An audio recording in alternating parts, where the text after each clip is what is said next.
बोलिए प्रेम से श्री सद्गुरु महाराज की जय। बुलंद आवाज में जय जयकार करें।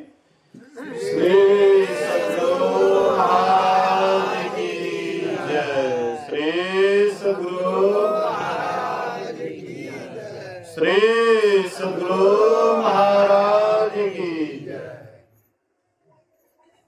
अखंड मंडलाकारं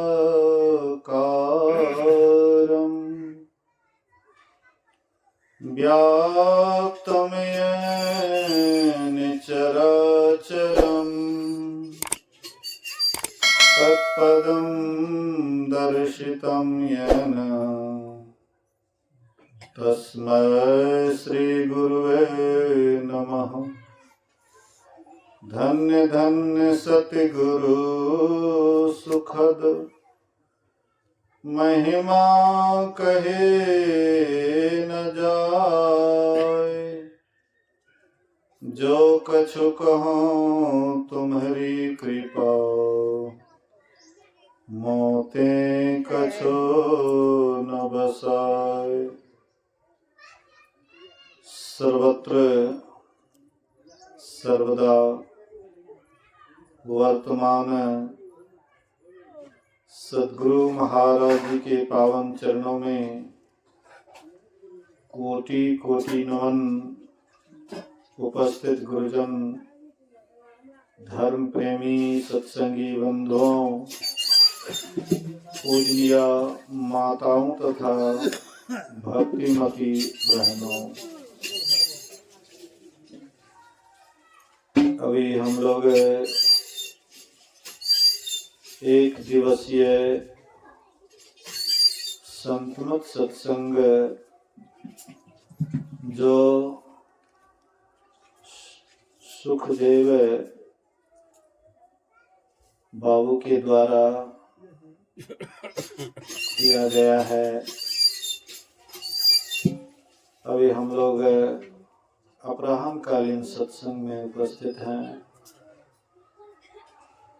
नवधा भक्ति का पाठ किया गया। यूं तो यह पाठ बहुत बार सुन चुके हैं। प्रायः श्री रामचरितमानस से यह पाठ बड़ा बार सुनाया जाता है। कभी सत्संग की महिमा, कभी गुरु महिमा,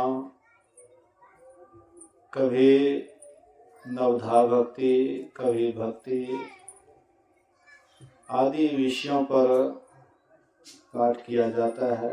अभी हम लोग नवधा भक्ति को सुन रहे थे। नवधा भक्ति अर्थात भक्ति करने का समझिए कि एक सीढ़ी, जैसे एक एक सीढ़ी पार करते हुए हम छत पर जाते हैं, इसी तरह से 9 प्रकार की भक्ति क्रम क्रम से जब हम करते हैं तो मोक्ष रूपी छत पर जाते हैं। तो मोक्ष सब आदमी पाना चाहते हैं, कोई ऐसा नहीं है जो मोक्ष नहीं पाना चाहते हैं। मोक्ष कहते हैं किसको? मोक्ष कहते हैं छुटकारा को। तो किस चीज से छुट्टी? जन्म मरण के चक्र से छुट्टी है। जन्म मरण के चक्र से छुट्टी क्यों लें? इसका क्या कारण है? तो हम आप अभी सुखी हैं कि दुखी हैं, थोड़ा सा इस पर विचार करें। हम लोग जो अभी इस जीवन में हैं, हम आप अपने को जितना सुखी पाते हैं उससे कई गुना दुखी पाते हैं। और जो सुख हमारे पास मिलता भी है तो वह सुख अस्थाई नहीं रहता है। जैसे लोहार का सरसी होता है, कभी पानी में जाता है और कभी आग में जाता है। आग में जाने से तप जाता है, दुखी होता है। वही सरसी जब पानी में जाता है तो ठंडा हो जाता है, सुख लगता है। कहते इसी तरह से संसार का सुख दुख है। न तो यहाँ अस्थायी रूप से सुख रहता है, न अस्थायी रूप से दुख रहता है। लेकिन जहाँ अस्थायी रूप से सुख ही सुख रहता है, दुख का नामो निशान नहीं है, ऐसे स्थान को मोक्ष कहते हैं, मुक्ति कहते हैं, छुटकारा कहते हैं। बंधन किसी को पसंद नहीं है।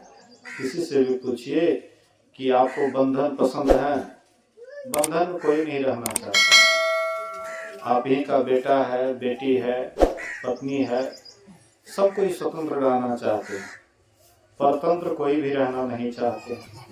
हमारा देश एक समय में परतंत्र था, सब अपने जान पर खेल करके, अपने जान पर खेल करके और यह देश को स्वतंत्र किया। उन लोगों ने जो श्रम किया, उन लोगों ने जो बलिदान किया, तो आज हम उस बलिदान से हम लोगों को स्वतंत्रता मिली है। गुरु महाराज कहते थे कि हम लोगों को स्वराज्य मिल गया लेकिन सुराज्य नहीं।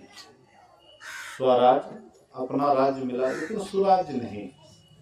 मतलब स्वराज्य रहते हुए भी हम आपके पास पंच पाप लगा हुआ है।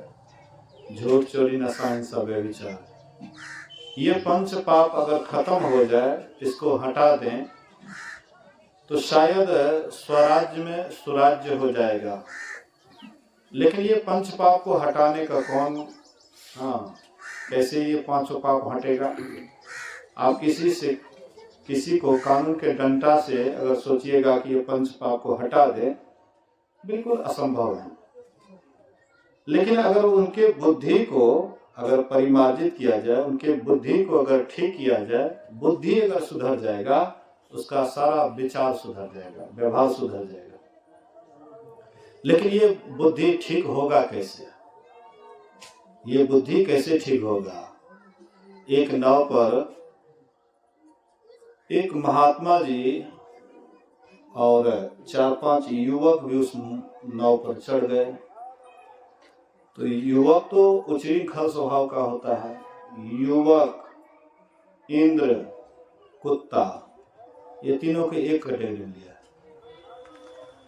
युवक, इंद्र, कुत्ता, बिल्कुल मतलब कुत्ते से सारा सिस्टम मिलता जुलता है युवक का। तो स्वभाव से वो थोड़ा चंचल होता है, उच्चृंखल स्वभाव का होता है। जैसे नाव पर चढ़ गए तो महात्मा जी को तंग करने लगे, कुछ से कुछ बोलने लगे, चुट्टी काटने लगे, परेशान। किसी तरह से महात्मा जी परेशान हो जाए, क्रोधित हो जाए, गुस्सा में आ जाए, बहुत तंग किए। लेकिन महात्मा जी इस कुछ नहीं बोल रहे हैं। होगा ऐसे जगदानंद हुआ है तो बोलिए श्री सद्गुरु महाराज। एकदम इस कुछ नहीं, कितनों कुछ बोले, उल्टा सुल्टा कुछ भी बोलते थे या कुछ भी करते थे तो कोई उत्तर नहीं देते थे। तो देखिएगा, आप में अगर सहन शक्ति बढ़ती है तो परमात्मा से नहीं रहा जाता था। कोई आपको कष्ट दे रहा है, अगर वह उसका प्रति उत्तर नहीं दे रहे हैं, आपके अंदर में क्रोध नहीं आ रहा है और सहते जा रहे हैं, तो तब परमात्मा को नहीं सहा जाता है। परमात्मा को तब नहीं सहा जाता है। तो आकाशवाणी होती है, महात्मा जी, ये युवक लोग तुम्हें बहुत तंग कर रहा है लेकिन फिर भी तुम कुछ नहीं बोल रहे हो। मैं इससे बहुत खुश हूं, इसीलिए मैं नाव को पलटा देता हूं और तुमको बचा लूंगा, तुम्हें कोई कष्ट नहीं होगा।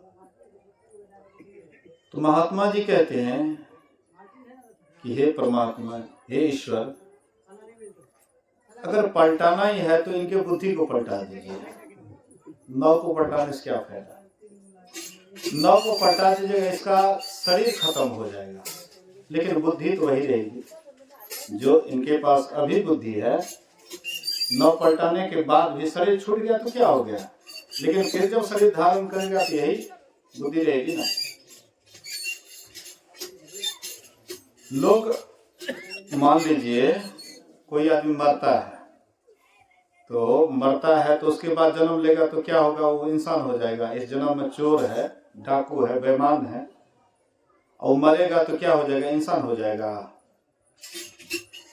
रात में कोई चोर चोरी करके सोता है और सुबह में जगता है तो साधु हो जाता है? तो आपकी मृत्यु होती है तो समझिए कि आप सो गए, आप सो गए। नींद में थोड़ी देर के लिए आप मरते हैं और मृत्यु में आप विशेष देर के लिए मरते हैं, अधिक देर के लिए मरते हैं। लेकिन जैसी आपकी बुद्धि पहले रहती है जगने के समय में, फिर आप सो करके फिर जगते हैं तो फिर वही बुद्धि रहती है, उल्टा विचार रहता है। इसलिए महात्मा जी कहते हैं कि पलटाना ही है, इनके बुद्धि को पलटा दीजिए। राम भगवान रावण को मारे, कृष्ण भगवान कंस को मारे, लेकिन उनके बुद्धि को नहीं फेर सके।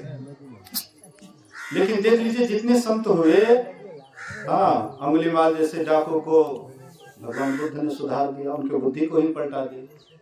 मारे नहीं, उसको खत्म नहीं किए, हालांकि वह छोटा योग्य नहीं था क्योंकि कितने को मार चुका था, लेकिन उसको भगवान बुद्ध मारे नहीं, उनके बुद्धि को ही उल्टा दिया। नारद बाबा क्या किए रत्नाकर डाकू को क्या किए, उनके बुद्धि को भी उल्टा दिए, बुद्धियों को फेर दिए। सत्संग आपके बुद्धि को फेरता है, सत्संग आपके बुद्धि को फेरता है। इसीलिए गुरु महाराज जी कहते थे, गुरु महाराज जी के गुरु बाबा साहब कहते थे, लाला सबसे ऊपर में रखो आध्यात्मिकता को, उसके नीचे रखो सदाचारिता को, उसके नीचे रखो सामाजिक नीति को, और सबसे नीचे रखो राजनीति को। लेकिन आज जब समय आता है, हाँ, वोट बैंक का, तब राजनीति सबसे ऊपर हो जाता है। बढ़िया बढ़िया महात्मा सत्संगी, हाँ, खूब बढ़ चढ़ करके भाग लेते हैं। लेकिन नहीं, आपका सुधार बिना सत्संग के नहीं हो सकता है। मेरे कहने का ये आशय था, मोक्ष में जाने के लिए ये 9 प्रकार की जो भक्ति है, यही सीढ़ी है। प्रथम भक्ति संतों का संग है। पहली भक्ति का शुरुआत, बिना सत्संग के भक्ति नहीं हो सकती है। लोग बहुत आदमी बहुत कुछ करते हैं, कोई अष्टजाम करते करवाते हैं, कोई भगत करते करवाते हैं, कोई कीर्तन करते करवाते हैं, आदि आदि बहुत सारे यज्ञ भी करते हैं लोग, दान पुण्य भी करते हैं। उनके मन में होता है कि हम भक्ति कर रहे हैं, हम भक्ति कर रहे हैं, हमसे भक्ति हो रही है। लेकिन महापुरुष कहते हैं कि बिना सत्संग की भक्ति नहीं हो सकती, बिना सत्संग भक्ति नहीं होगी, बिना सत्संग की भक्ति नहीं हो सकती। सत्संग में निर्णय लिया जाता है, सत्संग में निर्णय लिया जाता है कि कौन काम करने से क्या होगा। इसलिए गुरु महाराज कहते हैं ना, नित प्रति सत्संग कर ले प्यारा, तेरा कार सरे सारा। कहते रोज रोज सत्संग करो, बिना सत्संग के एक दिन भी मत रहो, रोज रोज सत्संग करो। सत्संग करके क्या करो, नित प्रति सत्संग कर ले प्यारा, तेरा कार सरे सारा। तुम्हारा सब कार्य मतलब आसानी से हो जाएगा। जो सत्संग करते हैं उसका सब काम सिस्टम में आ जाता है, और वे जो भी काम करते हैं तो बड़े शांति ढंग से करते हैं, क्योंकि सत्संग से बुद्धि स्थिर होती है, स्थिर होती है, और जो भी काम करते हैं बड़े ढंग से करते हैं, उसका काम बड़ा बढ़िया से चलता है। फिर कहते सारे कार्य का निर्णय करके, बहुत तुम्हारे पास काम है, बहुत काम है, बहुत काम में तुमको निर्णय लेना पड़ेगा कि कौन काम सार है, सार काम कौन सा है। सारे कार्य का निर्णय करके धड़ चेतन धारा। कहते हैं जितने भी संसार में काम है सबका सार है चेतन धारा को पकड़ो। चेतन धारा, शरीर में चेतन धारा फैली हुई है। चेतन धारा फैलने के ही कारण हमारे शरीर पर कोई कीड़ा मकोड़ा या कुछ बैठ जाता है या मक्खी बैठ जाती है, तुरंत आपका ध्यान वहां चला जाता है।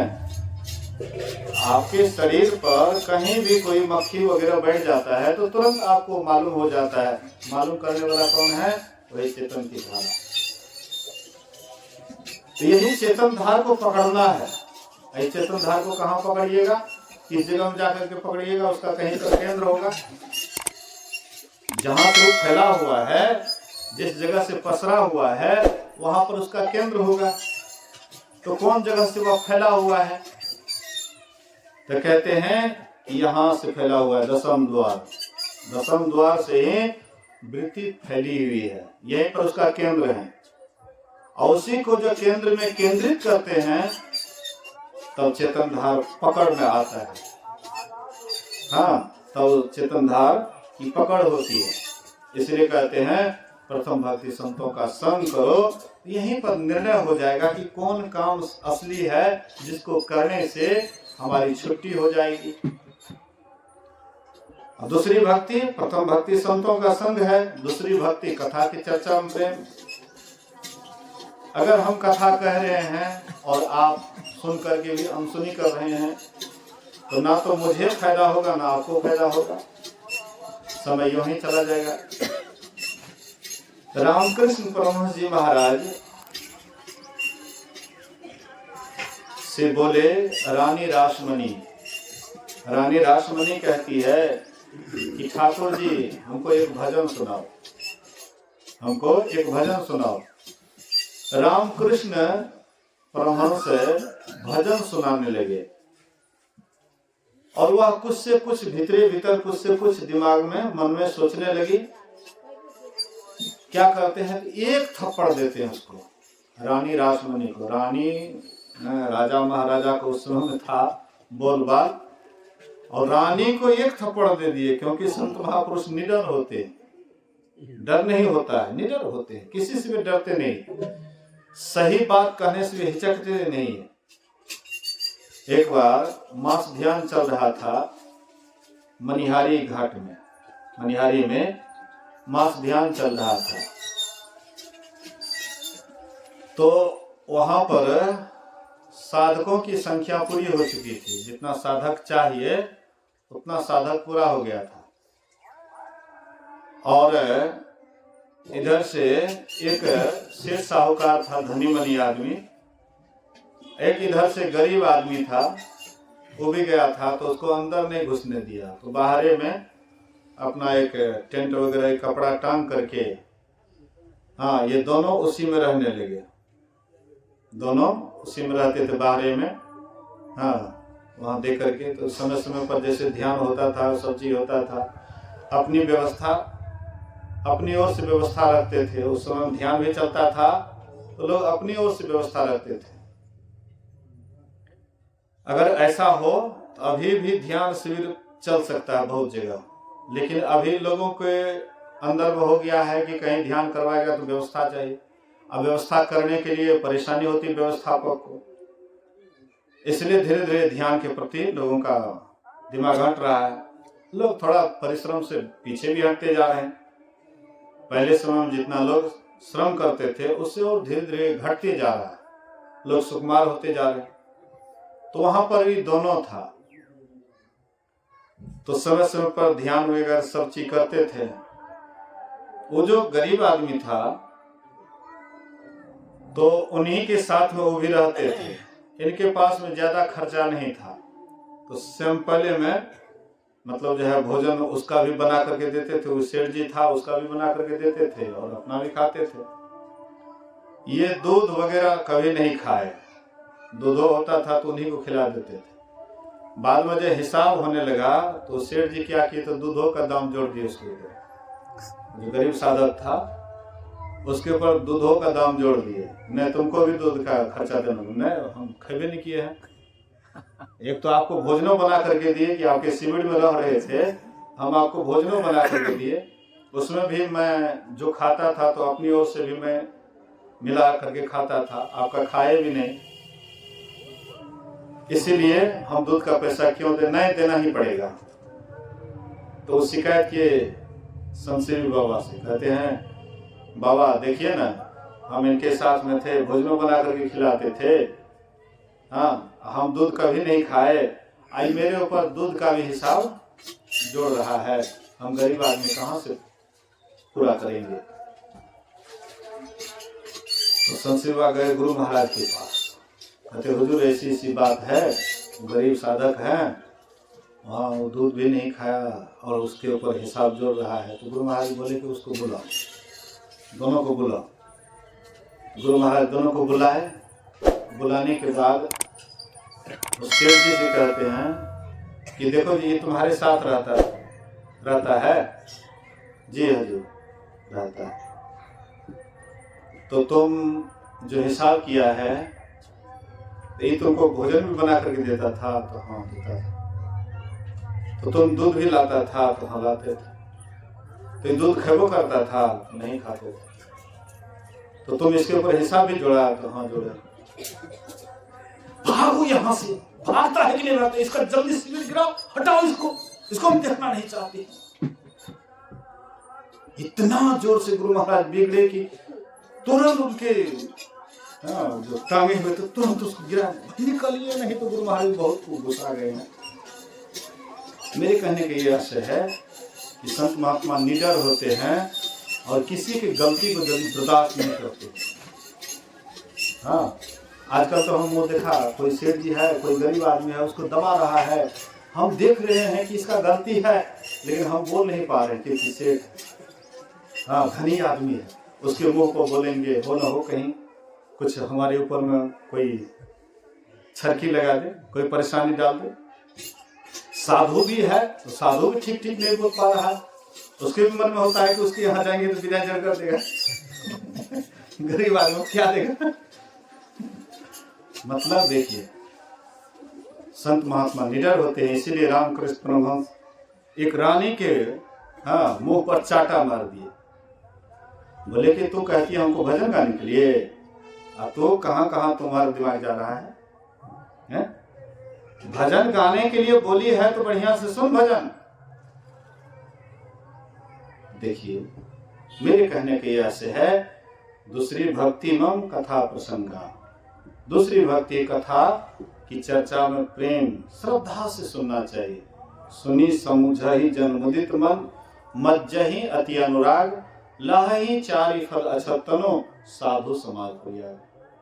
तो जो साधु समाज में आनंदित मन से सुनते हैं, सुनकर समझते हैं और अपने जीवन में उतार लेते हैं, तो शरीर के रहते हुए 4 फलों की प्राप्ति होती है, अर्थ धर्म काम और मोक्ष। ये 4 चीज की प्राप्ति मरने के बाद नहीं। तो ये है दूसरी भक्ति, गुरुपद पंकज सेवा। तीसरी भक्ति अमान, गुरु के चरण कमल की सेवा करनी। आप कहिएगा कि गुरु के चरण कमल की सेवा से क्या होता है? तो राम भगवान करते थे गुरु सेवा की, नहीं करते थे सो देख लीजिए। जब विश्वामित्र जाते थे सोने के लिए, तो दोनों भाई चरण को चापने लग जाते थे। मुनिवर जाए शयन तब किन्हीं, लगे चरण चापन दो भाई। मुनिवर जब सो रहे हैं तो दोनों भाई गुरुदेव के चरण को चाप रहे हैं। क्यों गुरुदेव के चरण को चाप रहे हैं? तो सेवा करने से नम्रता आती है, हमारे अंदर में जो अहंकार है वह अहंकार दूर होता है। इसीलिए सेवा करना चाहिए, बड़े गुरुजनों की सेवा करनी चाहिए। माँ है, पिता हैं, बड़े भाई हैं, ये सब की सेवा करनी चाहिए। तो आपके अंदर में सेवा से प्रेम भी बढ़ता है और सेवा से सद्गुण भी आता है।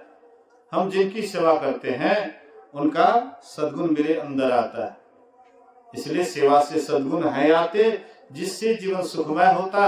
और जिसमें है सेवा भाव नहीं, साही सुख चैन कहाँ होगा।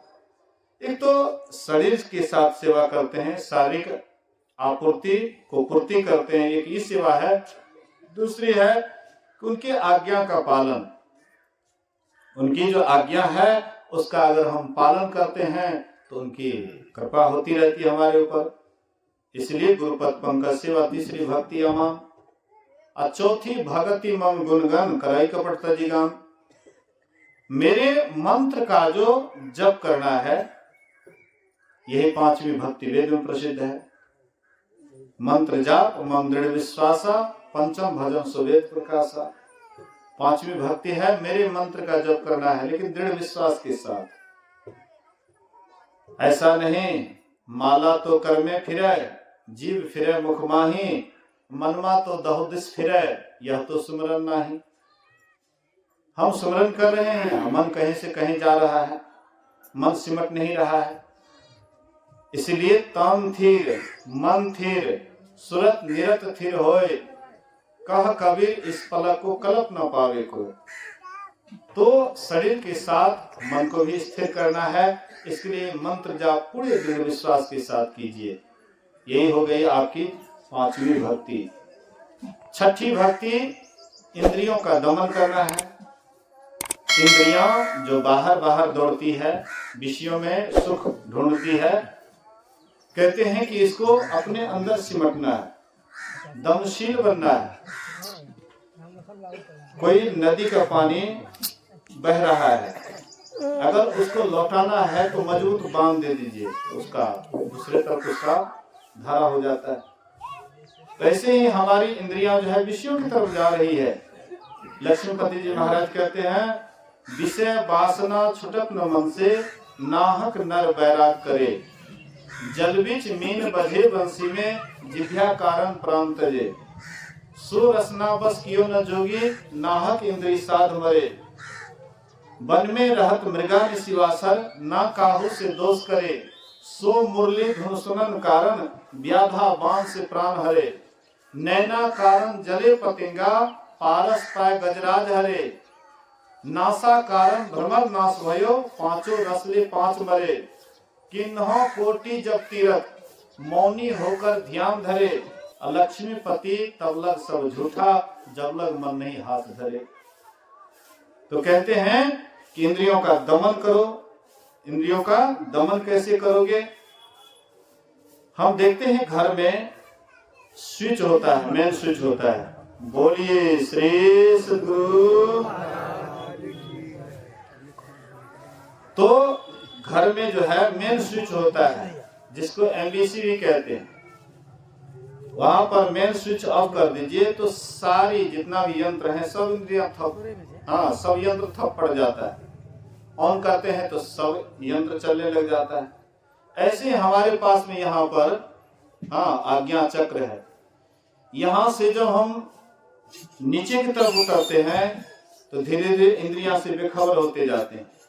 जैसे हम रात में सोते हैं तो सोने के बाद सबसे पहले कंठ और आंख के बीच में तंद्रावस्था होती है। तंद्रावस्था जिसको अधनिया कहते हैं। आधा सोए हुए रहते हैं, आधा जगे हुए रहते हैं, कुछ देख रहे हैं या कुछ सुन रहे हैं, तो धीरे धीरे उसको भूलते जा रहे हैं। और उस समय में आपको बड़ा सुख लगता है। जिस समय आप दुनिया में रहते हैं बहुत सुख लगता है, बड़ा अच्छा लगता है, बहुत सुख लगता है। तो अग्निया में आधा सोए रहते हैं, आधा जगे रहते हैं। उसके बाद और जब थोड़ा नीचे आते हैं तो सपना में आते हैं, कंठ में आ जाते हैं, सपनाने लग जाते हैं। जो जिस बात पर आप विशेष विचार करते हैं दिन में, वही सपना में आता है। उससे भी थोड़ा और नीचे खसकते हैं तो हृदय में आ जाते हैं। वहां पर केवल गहरी नींद रहती है, कोई होश हवास नहीं रहता है, बेहोश रहते हैं, आधा मरा हुआ रहते हैं। उसके बाद फिर जब ऊपर उठते हैं तो कंठ में आते हैं, सपना देखते हैं, और फिर और ऊपर आते हैं तो आज्ञा चक्र में आते हैं। महापुरुष कहते हैं कि थोड़ा इससे ऊपर उठो। इससे अगर थोड़ा सा ऊपर उठ जाओगे तो जितनी भी इंद्रियां हैं सब इंद्रियां ठप पड़ जाएगी, कोई इंद्रिया काम नहीं करेगी। तो बोलिए श्री सद्गुरु। शांत रहो। बोलिए श्री सद्गुरु महाराज की जय। ध्यान से सुनिए।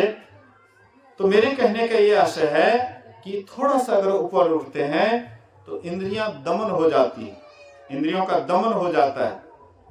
आंख रहते हुए भी आप कुछ देखिएगा नहीं, कान रहते हुए भी कान से नहीं सुनिएगा, नाक रहते हुए भी गंध नहीं लीजिएगा, जिह्वा रहते हुए भी स्वाद नहीं ले सकते हैं, और चमड़ा का स्पर्श भी आपको मालूम नहीं होगा, क्योंकि आप अंदर सिमट गए। हाँ, अंदर चले गए, ऊपर की तरफ चले गए, सब इंद्रियां ठप पड़ जाता है, और उस समय में आपके भीतर में कुछ और दर्शन होता है। अभी हम आप जो देख रहे हैं ये स्थूल दर्शन है, लेकिन वहां पर सूक्ष्म दर्शन होता है। वहां पर आत्मा की ज्योति दिखाई पड़ती है और बड़ा आकर्षण उसमें होता है। इतना आकर्षण होता है, एक बार देख लीजिए फिर आपका मन बारंबार उधर खींचा चला जाता है। एक भगवान बुद्ध के मौसेरे भाई था नंद। तो भगवान बुद्ध एक बार भंडारा पाने के लिए उनके यहाँ गए, आमंत्रित किए हुए थे, तो गए भंडारा पाने के लिए। भंडारा पान करने के बाद उनकी पत्नी कहती है थोड़ा सा भगवान बुद्ध को आधार दीजिए, हाँ कुछ आगे तक आधार दीजिए, भगवान बुद्ध जा रहे हैं। तो ये आधारने के लिए चले, उनके पात्र को हाथ में लेकर के, भगवान बुद्ध के पात्र को हाथ में लेकर के आधारने के लिए चले। अब फिर जब चलने लगे तो उनकी पत्नी कहती है कि देखिएगा कहीं भूल मत जाइएगा, हमको जा रहे हैं भगवान को आधारने के लिए, तो कुछ दूर पहुंचा करके फिर लौट आइएगा, ऐसा नहीं कि भूल जाइएगा हमको। तो ये जा रहे हैं, भगवान बुद्ध भी उनको नहीं बोले लौटने के लिए, आई भी जाते जाते चले गए जेतवन, जहाँ पर बहुत भिक्षु लोग रहते थे।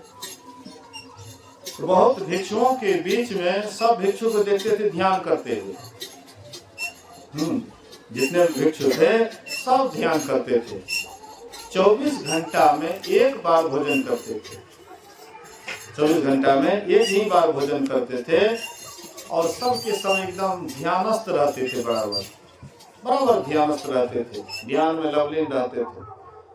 तो जैसा आदमी के बीच में रहेगा तो स्वाभाविक आपका मन वैसा ही हो जाएगा। सब के सब ध्यानी थे तो अकेले क्या करते, ये भी ध्यान करने लगे, लेकिन सब ध्यान करते थे भीतर में, इसका बाहर में ध्यान होता था। सब अपने भीतर में जाकर के, हाँ भीतर के अनुभूति को, हाँ और को भीतर का अनुभूति होता था, इनको वही याद आ जाता था, ये मेरी पत्नी बड़ी प्यारी है, बड़ी सुंदरी है, उसी का ध्यान होता था, बराबर उसी का ध्यान होता था। तो कोई बात पचा हुआ नहीं रहता है, बाद में उभर ही जाता है। जैसे आप लहसुन खाते हैं तो जैसे डकार होगा तो लहसुन का डकार होगा, कच्चा प्याज खा लीजिए डकार होगा तो उसी का होगा। तो वैसे आपके भीतर में जो चलेगा, आप जो बराबर जो काम कीजिएगा, धीरे धीरे अगल बगल के लोग को भी पता लग जाता है। तो और भिक्षु सब धीरे धीरे उनको आंख लिए कि भाई ये जंगल में रह करके, एकांत में रह करके ध्यान क्या करेगा, ये इधर का ध्यान करेगा, ये तो पत्नी का ध्यान करता है। हाँ ये पत्नी का ध्यान करता है। चलो भाई, धीरे धीरे भगवान बुद्ध को मालूम हुआ, तो भगवान बुद्ध आए और बोलते भिक्षु क्या मैं जो सुनता हूँ सही सुनता हूँ कि तुम पत्नी का ध्यान करते हो? बोले हाँ बनते, बड़ी प्यारी थी। जब मैं आ रहा था तो बोले कि हमको भूलिएगा नहीं, इसलिए रह रह करके उसी का याद आ जाता है। बोले कोई बात नहीं, ध्यान करो, आंख बंद करो। आंख बंद करते हैं, उसको ले गए योग बल से स्वर्ग, और स्वर्ग की बहुत अप्सरा को दिखाए। फिर आंख खोलने के लिए बोले आंख खोलते हैं, कहते हैं नंद क्या देखा? बोले कि बहुत सुंदरी, बहुत सुंदर अप्सरा। बोले कि एक दो नहीं 500 अप्सरा में तुमको दान दूंगा, लेकिन साल भर तक ध्यान करना पड़ेगा। शर्त है साल भर तक खूब मनोयोग पूर्वक ध्यान करोगे तो मैं तुमको 500 अप्सरा दूंगा। मन तो गदगद हो गया कि 500 अप्सरा, एक दो नहीं 500 देंगे, खूब हमारी सेवा करेगी, हाँ, बड़े प्रसन्न मन से, आनंदित मन से, ध्यान आनंदित मन से जो करते हैं, ध्यान में जल्दी प्रगति हो जाती है। लेकिन अनमना लगा हुआ है, चलो ध्यान सब आदमी कर रहे हैं तो अनमना लगा कर कर रहे हैं, तो शरीर उसका बैठा हुआ है ध्यान पर, लेकिन उसका मन ध्यान में नहीं रहता है। कहीं से कहीं, कहीं से कहीं, कहे कबीर टूक बाग ढीली करे, औलटी गगन सो जमीन पर गिरे। कबीर साहब कहते हैं थोड़ा सा ढीला कर दोगे तो आकाश में जो तुम, अंतराकाश में जो तुम गमन किया हुआ था, वहां से तुरंत नीचे गिर जाएगा, एकाएक मन बिखर जाएगा। तो आनंदित मन से करने लगे, कुछ लालच मिला, लालच के कारण खूब करने लगे, और करते करते जब साल भर पूरा हुआ, बोले कि देखो मैंने तुम्हें कहा था कि 500 अप्सरा दान में दूंगा, और तुम तैयार हो जाओ। कहते अब हमको नहीं चाहिए, अब हमको नहीं चाहिए। क्यों मुझे इतना ध्यान कर रहा था, है? बोले कि अब मेरे भीतर में उससे भी ज्यादा खूबसूरती चीज मिल गया, जितना उनके अप्सरा की सुंदरता थी, उससे भी कई गुना अधिक सुंदर वस्तु मेरे अंदर मिल गया है, इसलिए अब मुझे वह नहीं चाहिए। मतलब कहने का, हमारे भीतर में वह खूबसूरती क्या है, गुरु महाराज कहते थे, जिसको एक बिंदुता की प्राप्ति हो जाती है, उनके सामने में स्वर्ग की अप्सरा भी फेल हो जाता है। एक बिंदुता दूरबीन हो, दूरबीन क्या करे, अपिंड में ब्रह्मांड दरस हो, बाहर में क्या फिरे। तो कहते हैं वह एक बिंदुता आपके भीतर में है। इसके लिए इंद्रियों का दमन करना है, विषयों की तरफ से मोड़ करके परमात्मा की तरफ जोड़ना है। अगर ऐसा कीजिएगा, दोनों आंख की धाराएं जैसे मिलेगी, एक बिंदुता की प्राप्ति होगी। लेकिन वह बिंदु खाली अकेले नहीं रहती है, बिंदु के बाद नाद की भी उपलब्धि होती है, नाद भी मिलता है। जैसे हम आप देखते हैं, शिवलिंग को देखे होंगे, ऊपर में शिवलिंग होता है और नीचे में जलधरी होती है।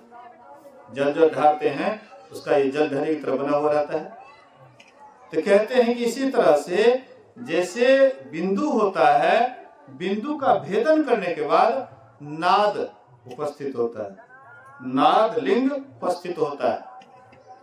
और वही नाद, उस नाद को जब हम प्राप्त करते हैं तो बहुत विविध भांति का वो शब्द होता है, विविध प्रकार का शब्द होता है, इतना घनघोर शब्द होता है कि मन उसमें इतना लवलीन हो जाता है कि क्या कहना है।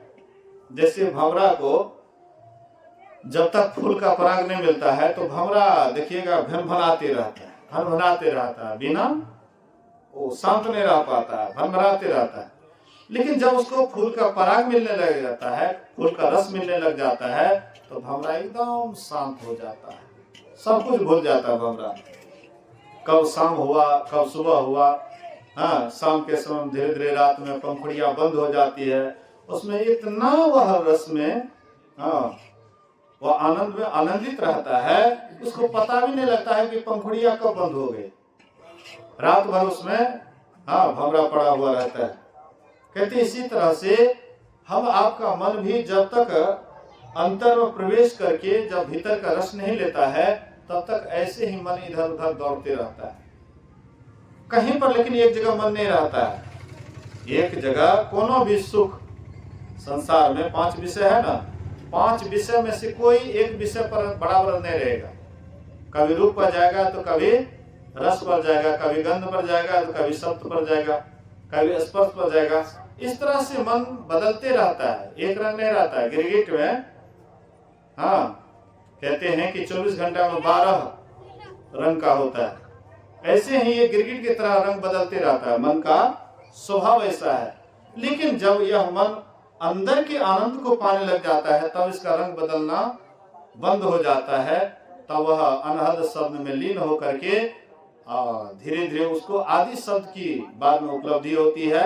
जहाँ पर एक ही शब्द बच जाता है, उसी को अनाहत कहते हैं, सार शब्द कहते हैं, उसी को सत्यनाम कहते हैं, स्फोट कहते हैं, उद्गीत कहते हैं, राम नाम कहते हैं, शिव नाम कहते हैं, हाँ, सतनाम कहते हैं, सदगुरु नाम कहते हैं, आदि आदि बहुत, वही नाम से सभी नामों की उत्पत्ति हुई है।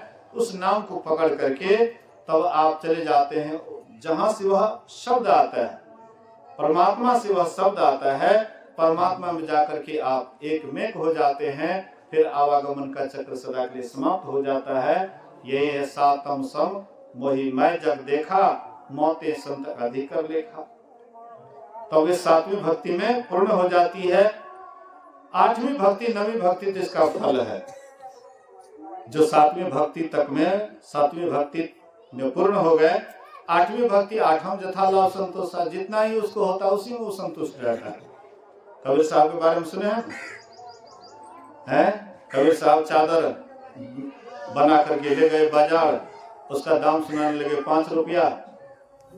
कोई कहते थे 4 में दे दीजिए, 4.5 में दे दीजिए। कबीर साहब कहते ना तो हमको 6 चाहिए, ना हमको 4 चाहिए, हमको तो केवल 5 चाहिए।